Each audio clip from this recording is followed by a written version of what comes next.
Des vieilles voitures, une foule silencieuse et un rassemblement pour lui rendre hommage. À Saint-Dizier, environ 350 personnes se sont réunies ce dimanche matin pour saluer la mémoire de Pierre Fontaine, un an après son assassinat. Le programme aujourd'hui, c'est tout simplement un rassemblement de voitures anciennes ici au Jard. Ça va durer environ 1 heure, mais les voitures vont rester. On va ensuite se diriger à pied vers l'hôtel de ville. On pourrait plutôt associer ça à une marche blanche. On n'a pas voulu utiliser ce terme-là parce qu'on trouvait que c'était un petit peu trop orienté vers la marche. On voulait quelque chose de beaucoup plus global et c'est pour ça qu'on a voulu ce rassemblement en mémoire de notre père. En septembre 2024, entre le 24 et le 25, Pierre Fontaine a été retrouvé mort à son domicile de l'avenue Roger Salengro.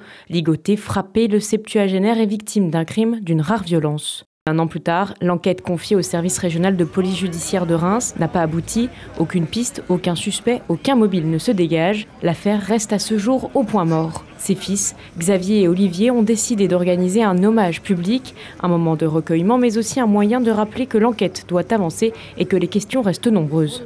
C'est un événement majeur qui s'est déroulé il y a 1 an avec la perte de notre papa, dans des circonstances qui étaient vraiment dramatiques. On a l'impression un petit peu que l'enquête s'essouffle et on voulait tout simplement relancer ça. On voulait aussi que l'opinion publique se mêle de l'histoire, pour notre père et pour nous, mais aussi pour les gens de Saint-Dizier. Il y a quand même eu un meurtre ici à Saint-Dizier, d'une rare violence, et on n'a pas trouvé les meurtriers. Et je pense que tous les habitants de Saint-Dizier sont en danger.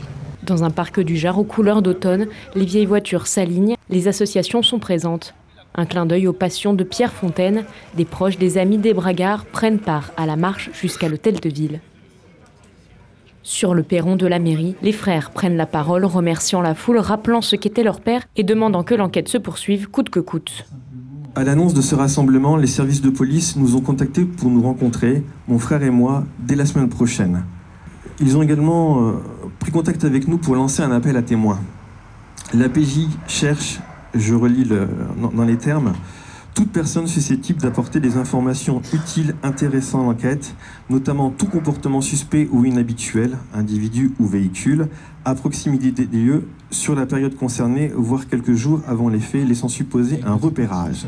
La matinée s'est achevée par un verre de l'amitié dans l'hôtel de ville, un moment de partage simple et chaleureux, à l'image de celui que tous sont venus saluer, Pierre Fontaine, figure associative, ami et père.